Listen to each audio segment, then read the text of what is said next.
L'écologie, c'est plus justement qu'une discipline scientifique.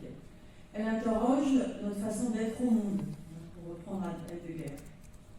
Si le pape François voit dans la technique l'origine de la crise écologique, c'est précisément que cette pensée technicienne elle nous empêche d'habiter le monde pleinement, dans une relation, on pourrait dire, de familiarité avec les créatures.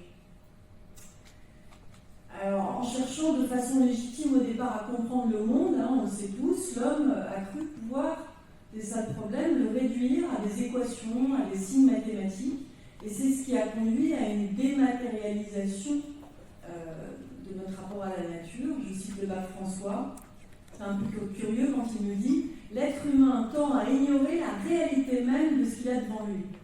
Ben oui.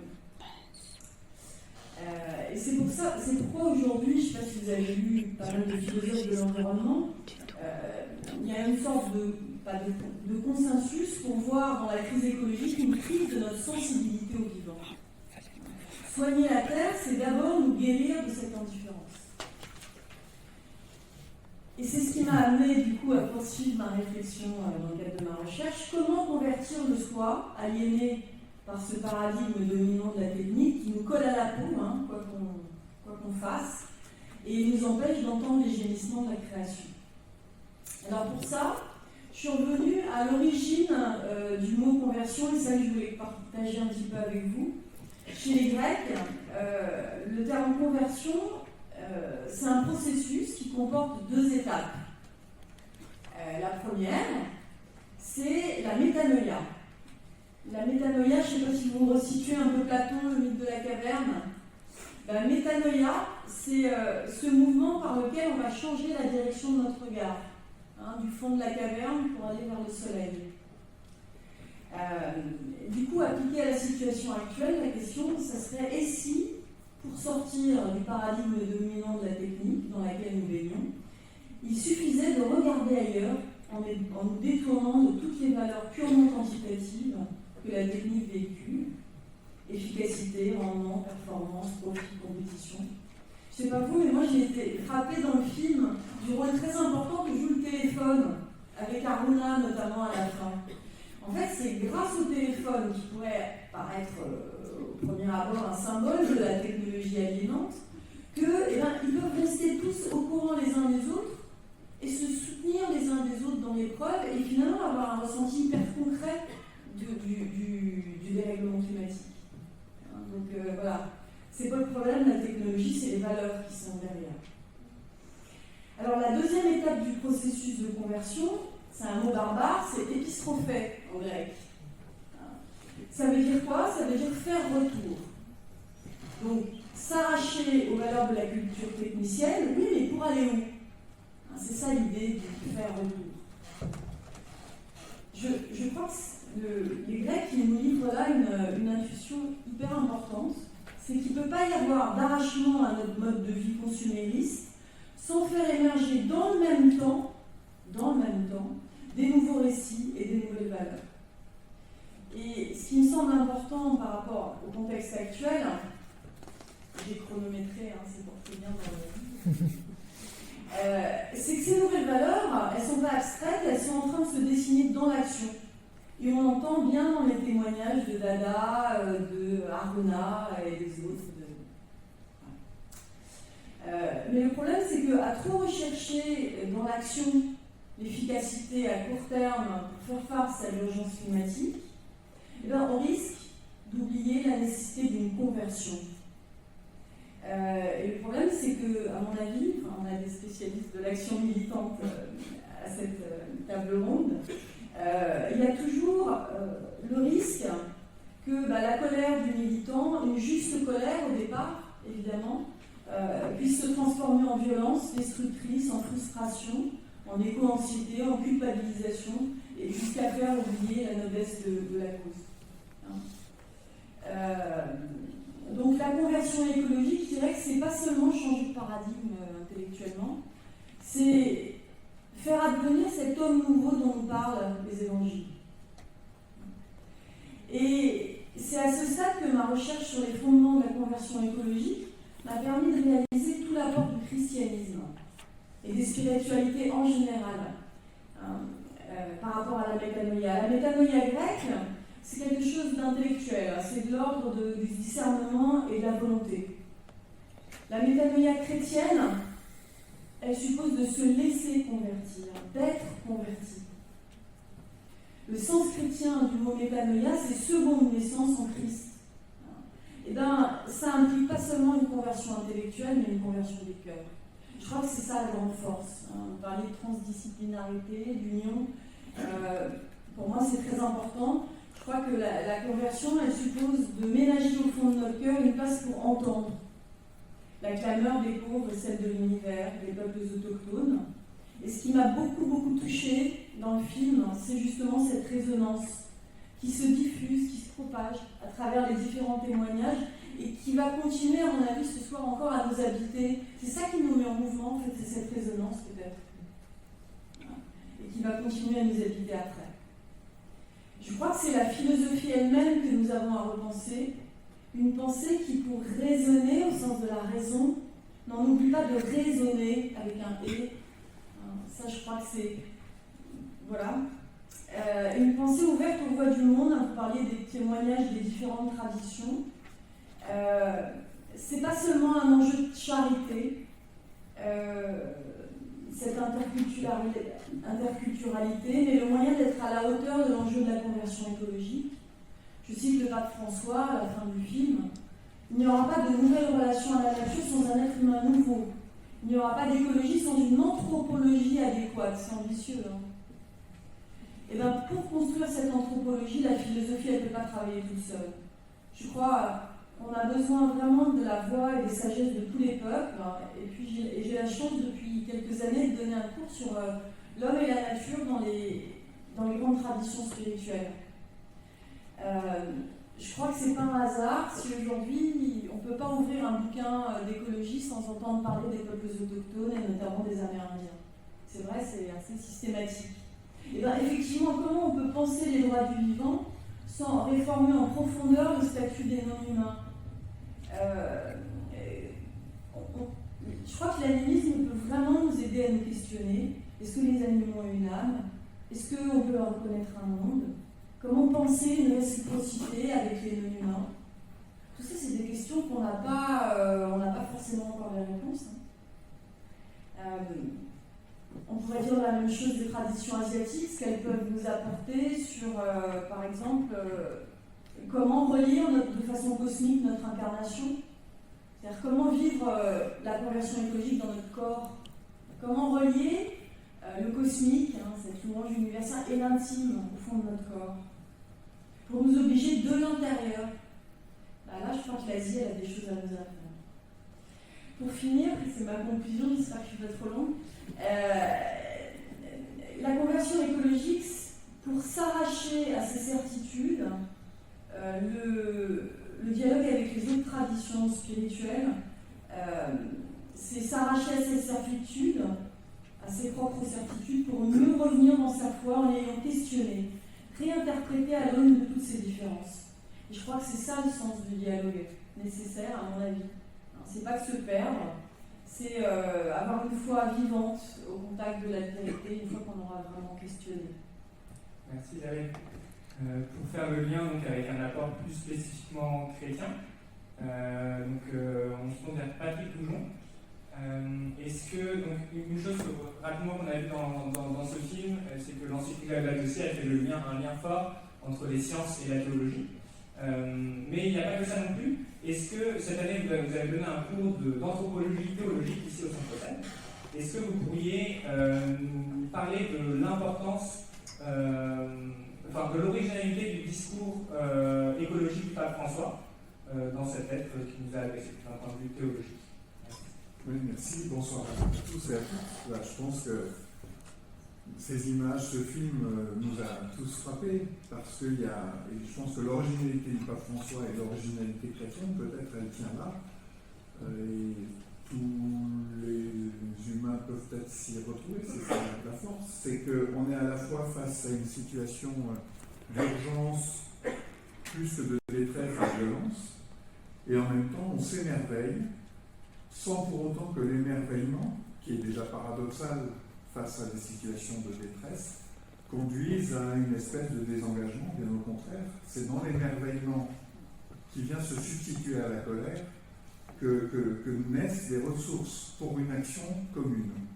Ben voilà, c'est ça la Laudato Si. C'est ça l'originalité du pape François.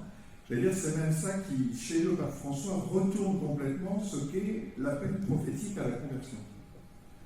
L'appel prophétique à la conversion, il va s'enraciner dans la dénonciation d'une injustice, hein, bien entendu, et c'est souvent cet appel à la conversion dont Isabelle Prigollet vient de nous reparler.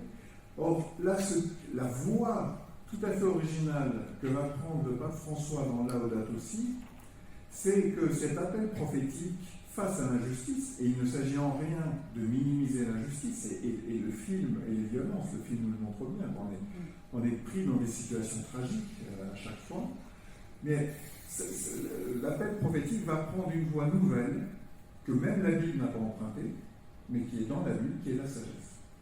Et la sagesse, c'est de faire appel au dialogue et aux ressources qui sont dans des traditions spirituelles, religieuses, humaines, se tourner vers les savoirs, donc les sciences. Et ce retournement-là, ça c'est une voie spécifique, propre au pape François. D'où la tient-il? Écoutez, on lui demandera.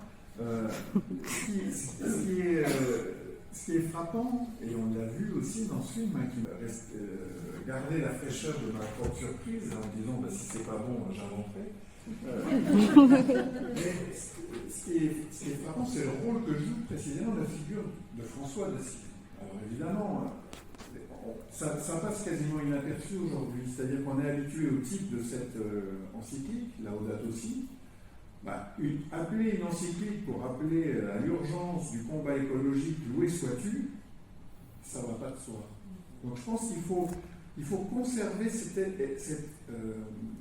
ce paradoxe de l'encyclique, parce qu'il va venir, et vous l'avez bien dit Isabelle, je trouve, je m'en trouvais beaucoup dans cela, le risque, évidemment, quand on est mis face à tant de violence et tant d'injustice, c'est que la colère, qui est absolument une réaction normale et une réaction justifiée, vienne faire barrage.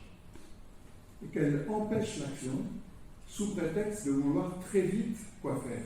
Se débarrasser des sources du mal. Et encore plus souvent, se débarrasser des méchants. Alors, les méchants, c'est les mauvais consommateurs, c'est les exploiteurs, etc., etc. Et là, vous entrez dans une violence absolument inouïe. Or, ce que François d'Assise vient vraiment rappeler, c'est que on ne va pas vivre sur une terre où il n'y a pas la mort.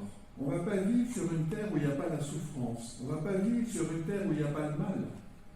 On va vivre en habitant une terre qui à la fois nous émerveille et qui, en même temps, appelle de notre part compassion et action. Compassion et action.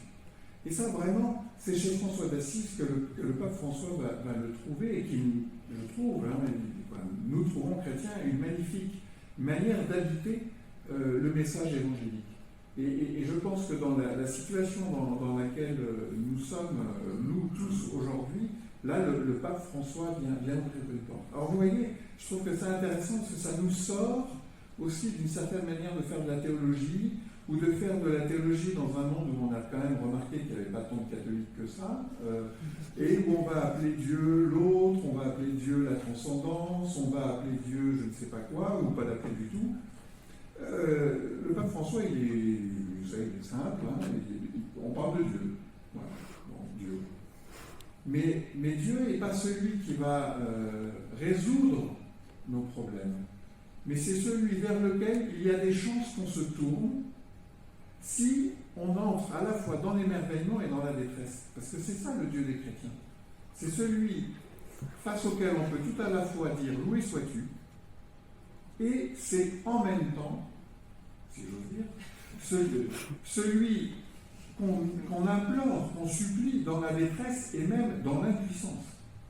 Et je crois que vraiment, quitter ça, quitter ce lieu-là, c'est vraiment risquer d'entrer ou dans une militance violente, ou dans un désespoir, ou dans l'inaction, parce qu'on est complètement décisif. Moi, il y a une chose qui m'a vraiment frappé, je terminerai peut-être avec ça, C'est cet Indien d'Amazonie, dont malheureusement j'ai pas retenu le nom. Dada. Chef Dada. Qui dit ceux qui voudraient me tuer, ils pourront y réfléchir à deux fois. Bon, j'espère qu'ils y réfléchiront à deux fois. Mais il envisage bien la possibilité de les tuer, mais il dit c'est pas grave, je ne suis pas seul. Et au fond, c'est ça, je crois, qui fait que la militance va se désarmer de sa possible violence, c'est de ne pas croire qu'on est seul, investi de ce qui va faire réussir une cause. Voilà. Et ça, je trouve, et c'est vraiment ça l'itinéraire du Christ, qui peut donner sa vie parce qu'il sait qu'il a déjà des disciples avec lui. Merci beaucoup, Patrick. On enchaîne donc avec Soraya Fethi, le dernier témoignage. Comme on l'a rappelé en introduction, en lien avec le film, on a notamment pu voir que parfois on peut, un peu comme le disait Patrick aussi, on peut se sentir submergé devant l'immense tâche qui nous attend et devant ces injustices auxquelles on fait face. Et on entendait dans le film par exemple quelqu'un qui témoignait que ça le mettait en colère de ne pas savoir comment aider. Donc Soraya, vous êtes jeune engagée dans une association internationale qui s'appelle 350.org, comme on disait au début, qui fait du plaidoyer pour la sortie des énergies fossiles. Et notamment en ce moment, un gros sujet, c'est de lutter contre un projet de Total qui s'appelle ICOP, qui est celui sur un oléoduc en Ouganda et Tanzanie. Quand vous entendez les personnes comme ici exprimer leur colère et leur injustice, qu'est-ce qui vous traverse? C'est la question qu'on aimerait vous poser. Et puis peut-être une seconde aussi, le fait que vous association laïque, travaillez avec des associations aussi confessionnelles. Pourquoi? D'accord, merci. Je vais répondre d'abord à la première question. Quand j'ai entendu surtout le bout de phrase qui disait on ne mérite pas ça, j'avoue m'être...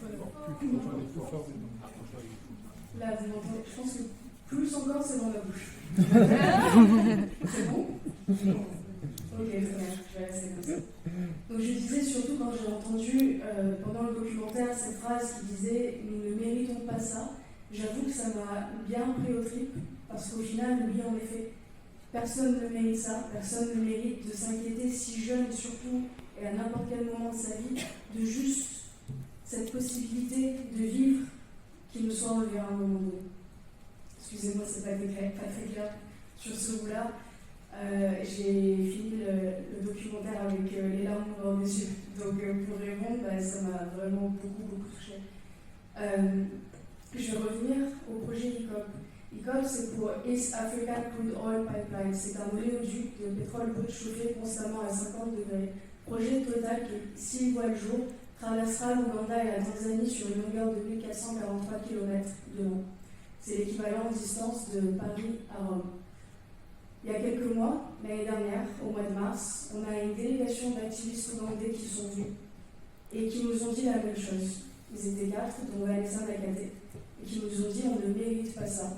On a entendu à un moment au début du documentaire justement Vanessa dire que l'Afrique n'est responsable que de 3% des émissions de gaz à effet de serre et que pour autant, ils subissent le plus lourdement avec d'autres parties du monde les conséquences déjà très présentes du changement climatique.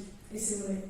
Et c'est parce que nous avons voulu être solidaires, parce que nous avons des privilèges qui n'ont pas sur le terrain. Très régulièrement, les personnes qui luttent contre ce projet Total se font harceler, emprisonner, brutalement arrêter. C'est parce que nous avons voulu les soutenir et amplifier leur mobilisation. Nous avons décidé de nous engager à leur côté et de créer cette mobilisation en France et en Europe. Et en effet, ils ne méritent pas ça. Pas pour nos privilèges, pas pour qu'on puisse nous continuer à avoir un mode de vie qui, derrière, a des conséquences catastrophiques. Pas seulement pour les gens, bien qu'aujourd'hui on parle déjà de plus de 100 000 personnes déplacées sans compensation juste à cause de ce projet, mais aussi pour la biodiversité et pour l'accès aux ressources de tous. Le lac Victoria, qui se trouve en Afrique de l'Est, si jamais juste un peu de pétrole fut de cet oléoduc, c'est 40 millions de personnes qui risquent de ne plus avoir accès à l'eau potable en Afrique. C'est aussi des animaux endémiques de la région qui déjà maintenant sont menacés. Des éléphants sont tués parce que, effrayés par le bruit des constructions, vont et détruisent des cultures. Ce n'est pas pour leur faire du mal, mais pour se protéger et protéger leurs ressources que des personnes se trouvent obligées de les chasser.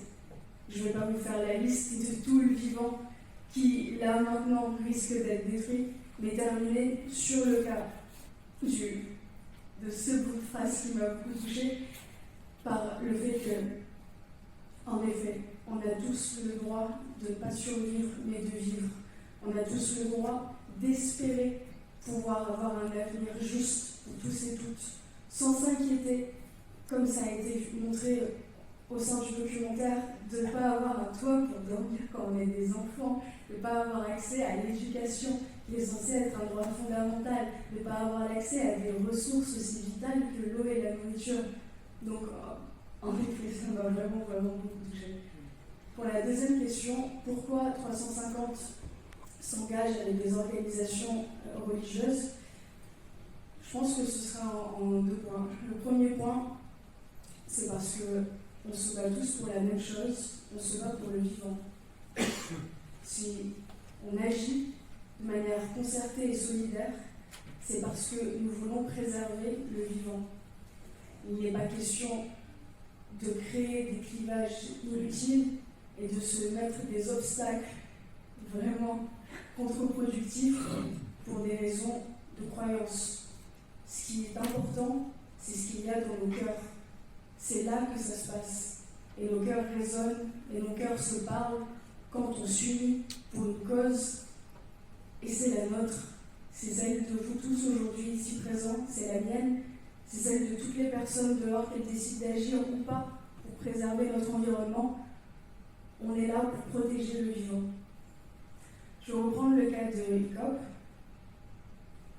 Dans le cadre de la campagne, on collabore beaucoup en effet avec Laudato Si et l'organisation de Reflex. Grâce à cette organisation-là, j'ai eu l'immense privilège de pouvoir aller au Vatican, accompagné de quelques membres de la délégation que je vous ai mentionnée précédemment.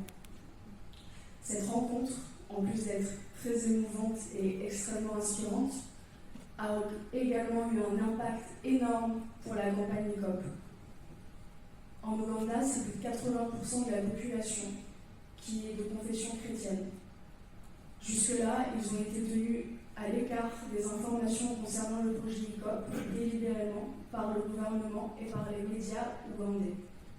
Parce que moins ils en savent, moins ils ont la capacité de lutter contre ce projet qui met à mal leurs ressources et leur avenir. Mais de voir dans les médias que le pape François a décidé, même si c'était un petit geste, et c'était un pouce, le pouce froid le plus émouvant de ma vie, de soutenir cette cause et de féliciter Vanessa pour son engagement pour les jeunes, pour l'environnement et pour l'avenir, ça a permis à ce que le sujet monte, à ce que de plus en plus de personnes s'intéressent à ce projet-là, à ce que la contestation prenne de l'ampleur sur le terrain, malgré les dangers que ça représente pour leur sécurité. Et ça, c'est fantastique, sans le soutien d'organisations comme celle de Laudato Si et de Greenpeace, ça n'aurait pas été possible. Donc, on a besoin d'être nombreux, encore une fois, action concertée et solidaire, c'est ce qui fera la différence face à des acteurs aussi puissants que des compagnies comme Total Energy qui bénéficient de fonds quasi illimités et du soutien sans faille de gouvernements comme celui de l'État français. Et un dernier point, qui a aussi beaucoup d'importance, 350 trouve son origine à la base dans le mouvement de désinvestissement qui a pris de l'ampleur ces 10 dernières années, d'abord aux États-Unis et ensuite dans le reste du monde. Ce mouvement-là, parmi les organisations qui sont les plus actives pour pousser au désinvestissement des énergies fossiles et inviter le plus d'institutions et d'organisations à ne plus financer les projets d'énergie fossile, il y a les églises. Sans les églises, sans les organisations religieuses, le mouvement de désinvestissement des énergies fossiles à travers le monde, qui aujourd'hui est fort de nombreuses victoires, n'aurait pas cette ampleur-là et n'aurait pas cet impact-là. Donc, pour une dernière fois, si nous travaillons ensemble, c'est parce que l'action solidaire et concertée amène des résultats. Et sans ça, alors nous perdons espoir. Donc merci d'être là, de nous avoir écoutés, et merci de l'invitation, parce que vraiment je suis très très heureuse d'avoir eu l'occasion de voir ce documentaire. Merci beaucoup à tous les trois. On a écouté des perles de chaque dimension. Alors maintenant, on va prendre un tout petit temps de conclusion. Mais avant, je voulais juste vous rappeler que vous avez reçu des cartes. Est-ce qu'il y a quelqu'un qui n'a pas de carte? Si vous n'avez pas de carte, vous pouvez vous lever la main. C'est à l'extérieur. Ces cartes sont une manière, maintenant, à la fin de cette soirée, de mettre tout ce qu'on a reçu dans une conviction, dans un pas d'action. Donc, pour finir, on voudrait demander à chacun de vous de nous partager une action concrète qu'on peut faire, peut-être à partir de votre discipline, vos activités, mais ce que vous vient en tête.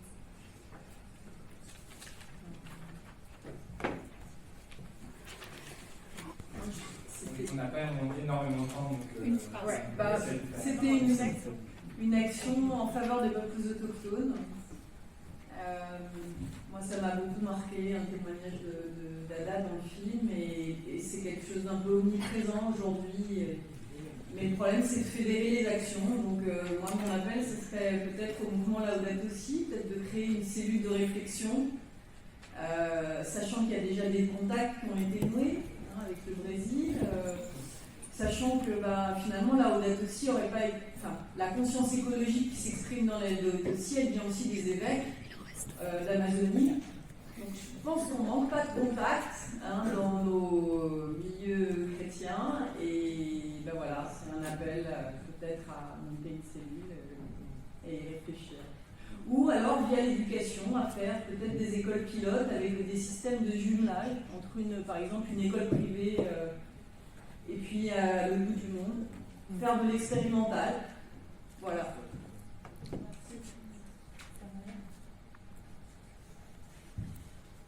Alors, très simplement, je dirais de parler entre vous. Si vous vous sentez impuissant, sachez que ce n'est pas le cas. Juste par le dialogue, vous transmettez déjà des informations que possiblement votre voisin n'aurait pas eues sans cette discussion. Donc, n'hésitez jamais à vous réunir pour regarder des documentaires comme celui-ci, pour inviter d'autres personnes à le faire. Je pense que c'est un premier pas. Vous avez la lettre, vous avez le documentaire ICOP, vous en avez pléthore sur les sujets concernant la protection de l'environnement, mais avant tout, réunissez-vous et discutez, parce que je pense vraiment que ce sera notre dialogue et notre nombre qui fera que pourra avancer dans la bonne direction. Ouais, une action que moi je fais, c'est de continuer à prendre du temps pour m'émerveiller du monde, pour trouver la détermination à combattre d'autres formes d'injustice et l'injustice écologique. Merci beaucoup.